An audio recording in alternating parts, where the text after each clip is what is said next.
Will you all please rise? Body of the Spirit.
Welcome. Welcome to this community of memory and hope, brought into being by the many shared memories and high regard for Sylvia Elrod. Welcome to this time and place, both real and virtual, where we gather to mourn, to remember, and to give thanks for Sylvia's long and vital presence in this world. It is fitting that this gathering should happen here at Unity Church-Unitarian, a place that both nurtured and benefited from the generous spirit and love of music that Sylvia brought here.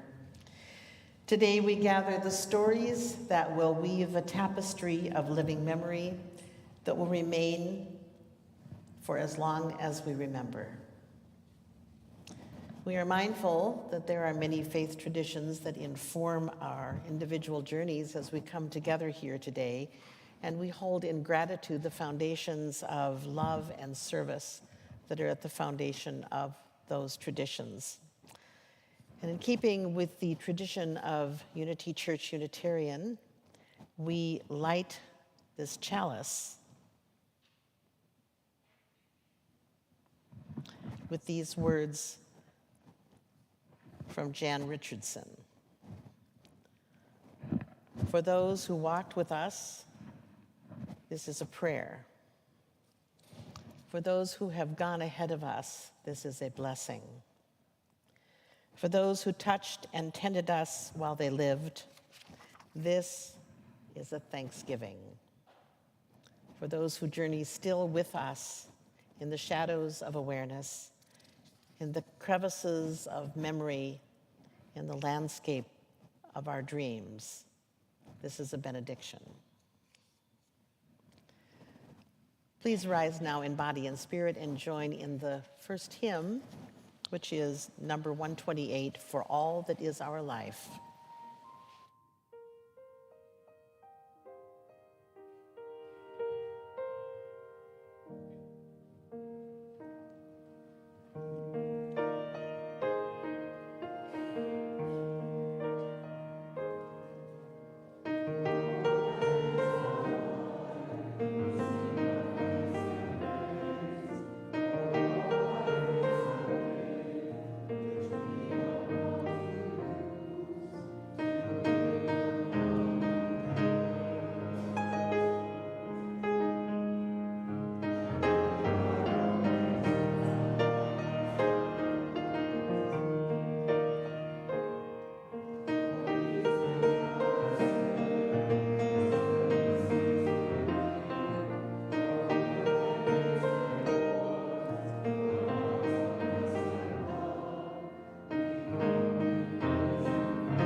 Please be seated.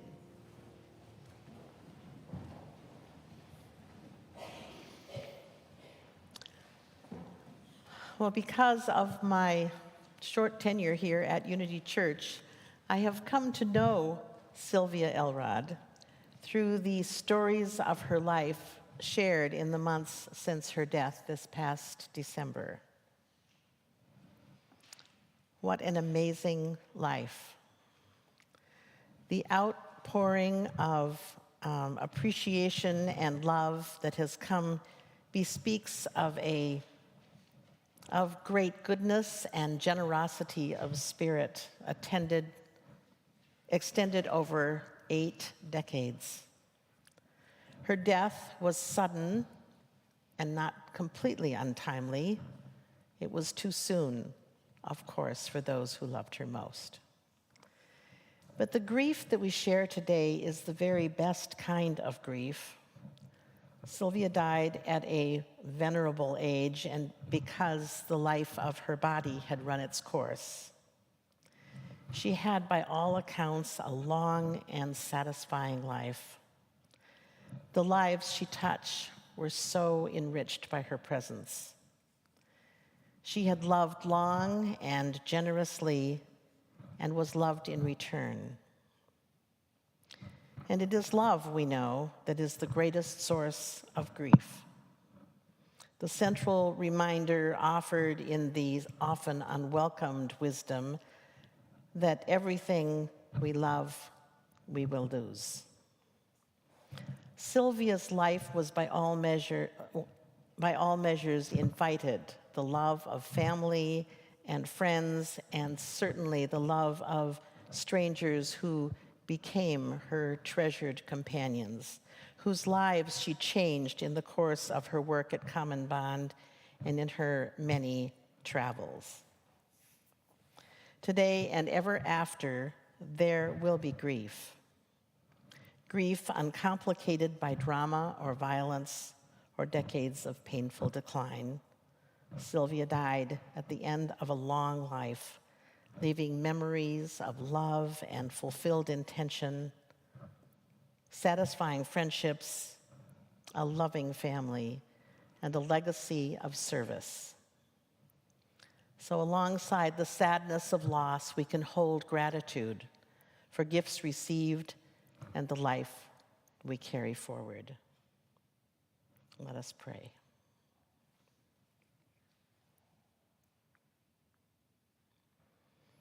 Holy One, who holds us gently as we pass in and out of this earthly life, we offer a prayer of thanksgiving for the multitude of blessings that grace this hour. We give thanks for the warmth of supported family and friends who have come from many places to offer care to each other in grief and shared memory. In this time, as the earth turns toward another springtime, we remember Sylvia's appreciation of growing things, the cycles of life and death and rebirth, and pray that her spirit has found its place among the forces that create and uphold life.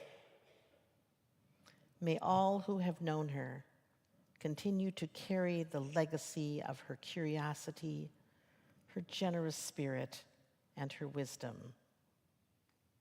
In love and gratitude we pray. Amen.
Our reading today is The Road Not Taken by Robert Frost. Two roads diverged in a yellow wood, and sorry I could not travel both and be one traveler. Long I stood and looked down one as far as I could to where it bent in the undergrowth. Then took the other, just as fair, and having perhaps the better claim because it was grassy and wanted wear. Though as for that, the passing there had worn them really about the same. And both that morning equally lay in leaves no step had trodden black. Oh, I kept the other for another day. Yet knowing how way leads on to way, I doubted I should ever come back. I shall be telling this with a sigh, somewhere ages and ages hence. Two roads diverged in a wood, and I took the one less traveled by, and that has made all the difference.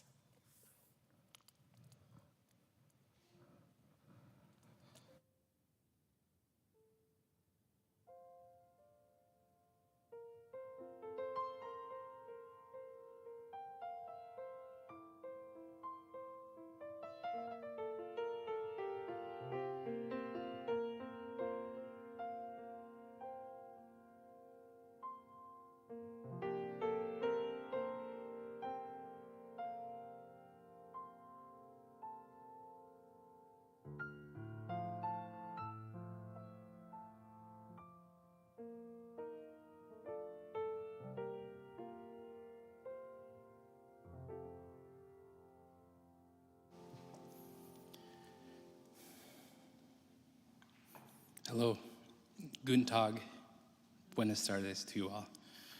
My name is Christian Bagwell, and Sylvia, Frida, Bogart, Elrod was my mother-in-law.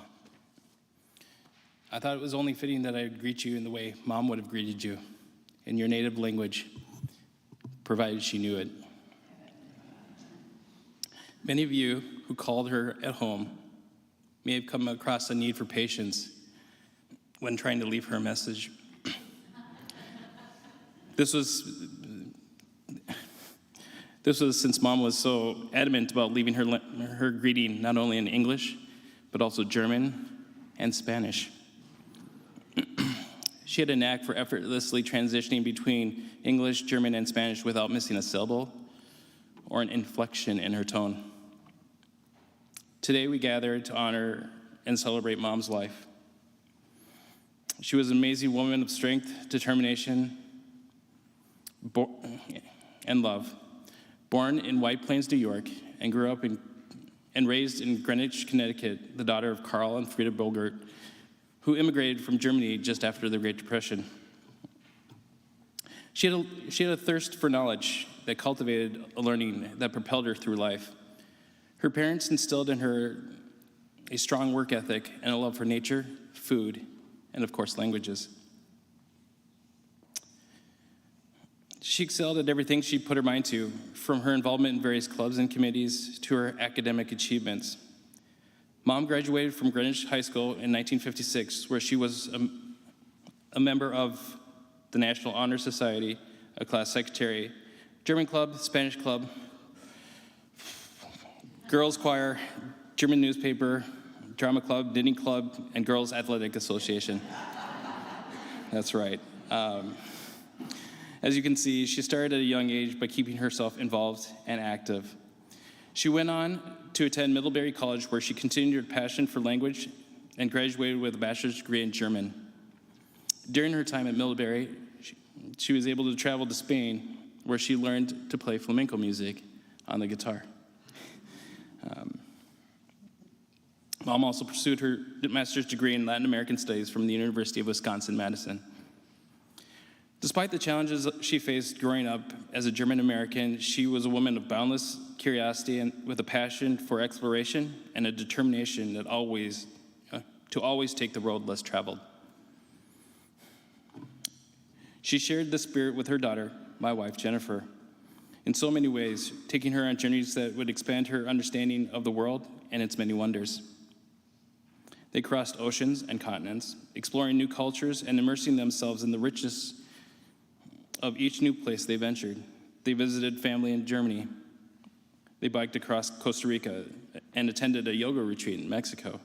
However, among the most incredible experiences they shared together were their visits to the Galapagos Islands and traveling to Bali and Tanzania, where they marveled in the diversity of wildlife, cultures, and the stunning beauty of the natural world.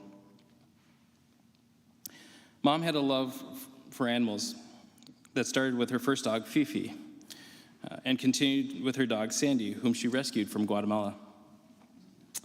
She also had a bird called Hansi, who was often found perched on her head or shoulders.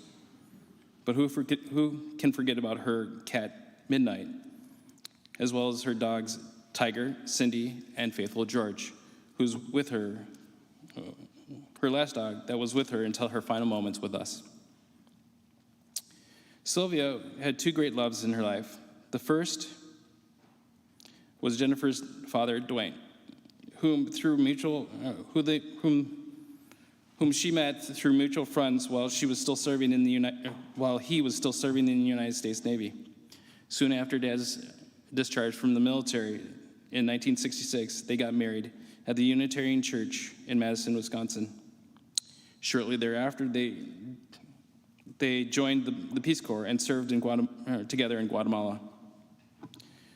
There, they spent 2 years immersing themselves in the local culture and making lasting connections. Upon returning to the United States, they settled in St. Louis, Missouri, where Jennifer was born. Cherishing the closeness of friends, Sylvia and Dwayne moved the family to Minnesota, where Dad's childhood friend, Bob, had moved. Among the qualities that Mom admired most about Dad were his patience and understanding, which seemed to be the perfect undertone for their service in the Peace Corps together. As you can imagine, Mom and Dad were very experienced travelers, having ventured to many locations around the world, including the Amazon, China, Mendoza, Argentina, and yes, even the Black Hills of South Dakota, among many others. While they were home here in Minnesota, they often opened their homes to gatherings and invited many of you for meals and fellowship. Regardless who attended, all were welcome. They would always make a concerted effort to always have room for more. As Dad's years were diminishing, Mom was by his side, and they made the best of each moment they had left together until his passing in 2004. Some years after Jennifer's father passed away, Mom met Jack, and everything changed. They were introduced to each other by Dad's childhood friend, the now late Bob Schiesel, and his then wife, Mary, who thought they would be a good match for each other. Mom and Jack hit it off immediately, and her friends noticed that she lit up every time she talked about him. They shared a love for the arts, especially opera, music, movies, and they both had a passion for helping those in need. They traveled together to places like New York, California, where they spent time with friends and family alike. Mom also enjoyed taking classes on movies, which coincidentally, of course, were taught by Jack. When Jennifer and I got married, Jack was an important part of our ceremony as he walked Jennifer down the aisle to us. 2 years after our wedding, Mom and Jack assumed the titles of Opa and Oma, Omi and Opa, as Sienna was born.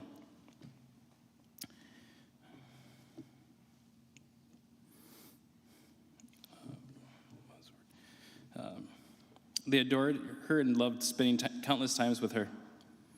Mom was thrilled to have found someone who made her so happy. She loved Jack deeply and welcomed his family with open arms.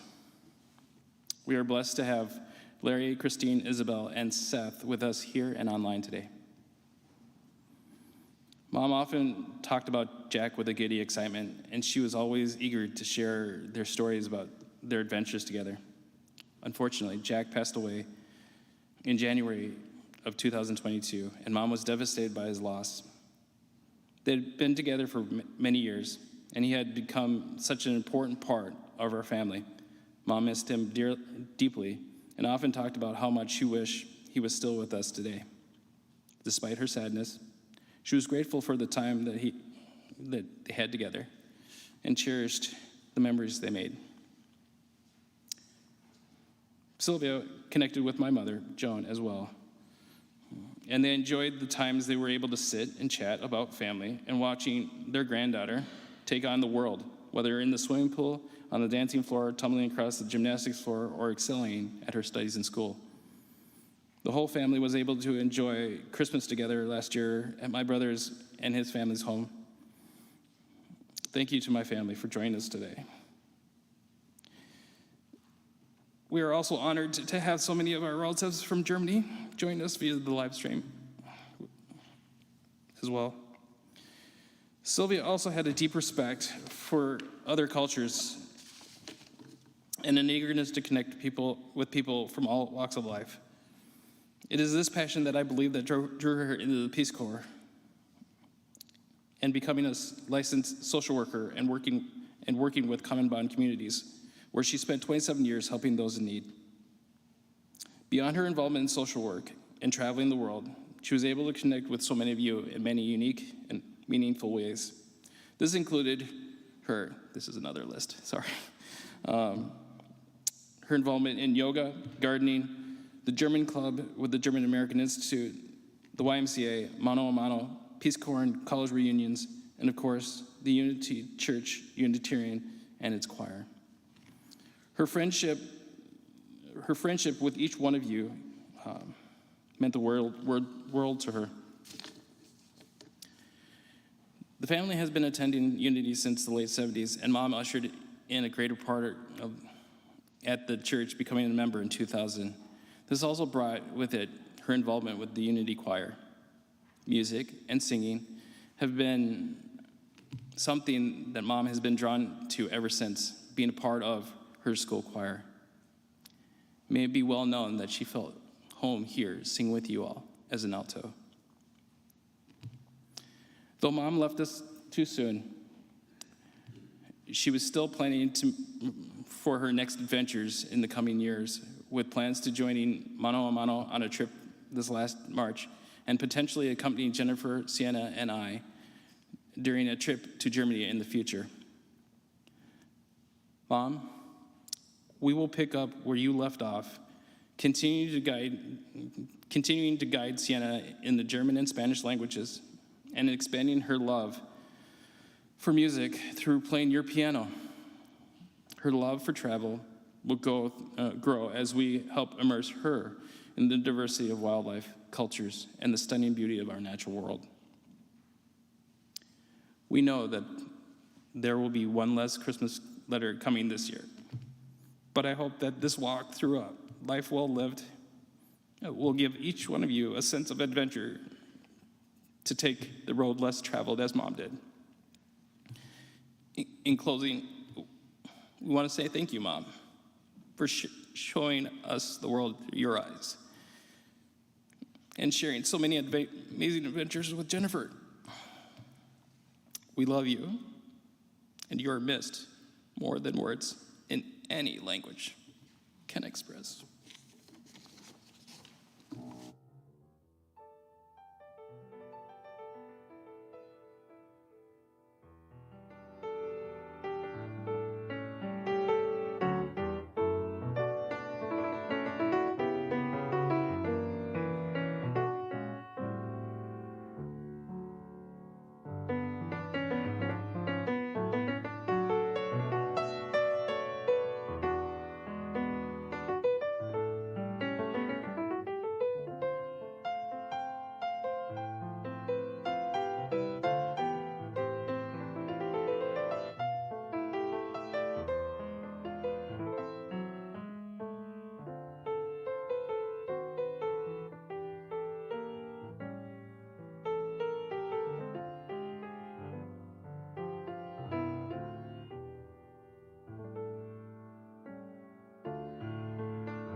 Well, it is a tradition at Unity Church-Unitarian at this point in the service to share submitted memories. Many of these are excerpts from larger entries which would have kept us here until Wednesday. But they have been shared in their entirety with the family. Reverend Rolenz is here with me to help in this reading. Our first reading is from Joe Errego, President Common Bond, 1971 to 2006. Sylvia Elrod was one of our rock star employees at Common Bond. She was a true Renaissance woman, a term you don't hear much, but she fit the bill perfectly. She was fluent in more languages than any person I ever knew. Sylvia was much loved by the many communities she served on St. Paul's West Side and other locations. Her Peace Corps training helped her to be an expert in adapting to change and helping others to do the same. I will always remember Sylvia as a person who could improve the lives of others, working through whatever obstacles might get in the way. She was one of a kind, both professionally and personally. And from Kay Reis. My friendship with Sylvia began in the early 90s at Common Bond Communities. Our Advantage service team enjoyed a team away from work day occasionally. Competitive or fun events included visits to lovely parks such as the Arboretum, Como Park, potluck meals, and white elephant exchanges. One Advantage Services coordinator and her husband treated us to a boat ride on their houseboat on the Mississippi River. Some of us got in the water to pretend that we were in the Aqua Follies as Esther Williams. We created our own follies, legs up. From Karen Webster Hall. Sylvia expanded my knowledge and understanding of the world that surrounds us. She loved people, all people. I was her coworker at Common Bond Communities for over 20 years. I have joyful memories of her playing my piano for an impromptu sing-along, synchronized swimming display in the St. Croix River, sharing stories of weddings, funerals, birthday parties with families from all around the world. Her laugh will always be with me. And from Sylvia Bensler. Sylvia and I were the two Sylvias in our Guatemala Peace Corps group, number 9. I admired her engaging spirit. Sylvia was frequently ready for new adventures and had colorful and interesting stories to tell about her other adventures. It was important to her to keep up with her friends, and she sent holiday letters in response to ours. We were lucky to be part of a Peace Corps group that enjoyed reunions. I will carry her spirit of enthusiasm in my heart. May she rest in peace. From Margaret Lucht. Sylvia was a member of our German Damen Club of the German American Institute. She never missed a get-together, whether we celebrated holidays or our monthly potluck luncheons. For that, she always shared her delicious salami selection and fine breads. Sylvia mostly listened to our chatter, but whenever she spoke, it was always interesting and had substance. We will miss Sylvia very much. And from Sandy Waterman. I met the Elrods at Unity Church in the 1980s and liked them immediately. Sylvia once told me that she valued doing her social work so much because there were people who needed help to enter a new country and to feel that they belonged. She was educated, but never bragged about her education to others. In the 1980s and 90s, she was speaking English, German, and Spanish as she worked with her clients. In recent years, she told me that she felt that it was time to retire because the need for different languages was emerging. In order to work with people currently emigrating to the United States, she said in the 2000s that she would be speaking Hmong, Laotian, and African languages, which were too difficult to get under her belt. From Edie Clem. I remember the day many years ago, I don't think Sylvia knew Dwayne yet, that I drove up to Connecticut to meet up with her at her folks' house. She knew of a place along the Sound, Long Island, that sold fishing bait and rented motorboats. Well, thank goodness Sylvia knew her way around the water, because I surely didn't. It didn't take very long, and we started to run out of bait. We finally reached the island with no more bait and absolutely no fish. We got out of the boat and sat on the beach for hours and hours, it seemed, just talking away all afternoon. We finally realized it was getting late and we should go home. But the tide had gone out and our transportation was sitting on dry land. We couldn't budge the boat. Thankfully, some strapping young guys saw our distress and came to our rescue. It didn't take long, and we were on our way home again. And from Vanna Maokang, I met Sylvia over 30 years ago at Torre del San Miguel. I do not have many lifelong friends, but Sylvia was one of them. I think we have been able to be friends all these years because she had an open heart and never judged people, including me. I could talk to her about anything, and I knew she would just listen and be there for me. I will miss her so much, especially each Thanksgiving, as we have been celebrating together almost every year since 1985. Edward Kwan Kong. Since my family moved to Torre de San Miguel in 1984, Sylvia and I have known each other as friends and worked together. We collaborated on assisting refugee families that were living in Torre de San Miguel and those who came to the neighborhood house on the west side. Our 37-year friendship was shaped by bad times, such as when her late husband, Dwayne, became very ill, and we stayed by his bedside until he died.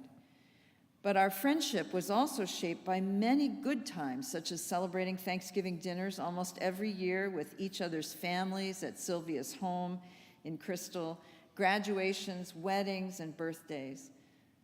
Although Sylvia has left all of us now, my memories of her and our friendship will remain in my heart forever. And from Lakena Mom Price.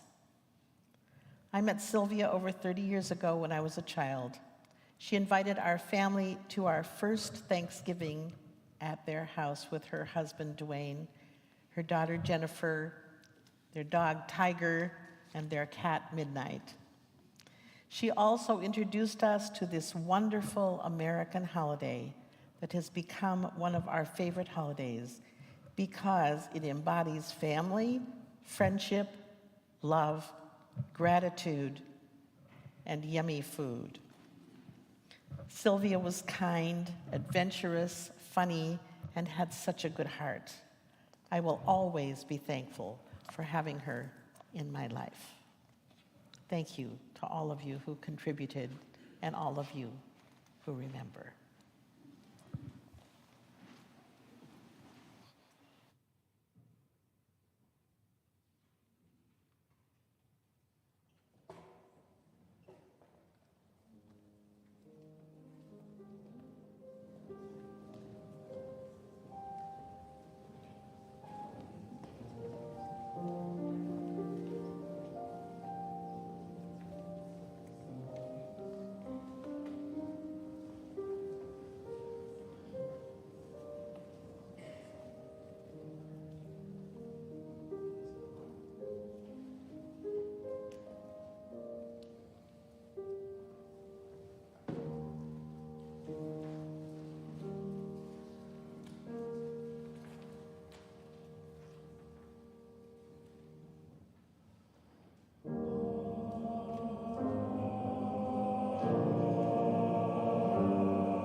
This we know.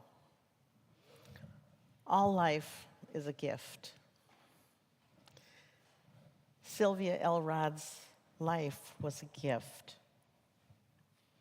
Her interest and engagement with many cultures impacted every part of her life, as well as the lives of those who loved her most. Her gardening and her love of music celebrated the beauty of the world. Her capacity for meaningful friendship and generous hospitality created waves and wells of goodwill and connectedness across generations and cultures. Her devotion to her family provided grounding for the generations before and after her. And her love of learning inspired curiosity and appreciation in others. Sylvia's unique expression of those gifts will be missed. And you can honor her memory best by your own expression of her rich legacy. So in the days ahead, in her honor and in gratitude for the time left in your own life, open your mind and your heart to the many cultures that surround you. Plant a seed and nurture it into a thing of beauty. Listen for a bird song and let it bring you hope. Sing and find someone to sing along. Welcome a stranger and help them to feel that they belong. Love an animal. Host a gathering to celebrate family, friendship, love, and gratitude with lots of yummy food, and drink a toast to the living memory of Sylvia. Please rise now in body or in spirit and join in hymn number 18, What Wondrous Love Is This?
I offer this poem, which Jennifer and Christian and Sienna offered up to this celebration, and I think which speaks to the spirit in which we depart. Time for me to go now. I won't say goodbye. Look for me in rainbows, way up in the sky. In the morning sunrise, when all the world is new, just look for me and love me, as you know I love you. Time for me to leave you I won't say goodbye. Look for me in rainbows high in the sky. In the evening sunset, when all the world is through, just look for me and love me as I have loved you. It won't be forever. The day will come, and then my loving arms will hold you, and we will meet again. Time for us to part now, but we won't say goodbye. Look for me in rainbows shining in the sky. Every waking moment and all your life through, just look for me and love me as you know I love you. Just wish me to be near you, and I'll be there with you. And now, may the peace which passes understanding, which the world can neither give nor take away, be and abide with you all. Go in peace.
could have.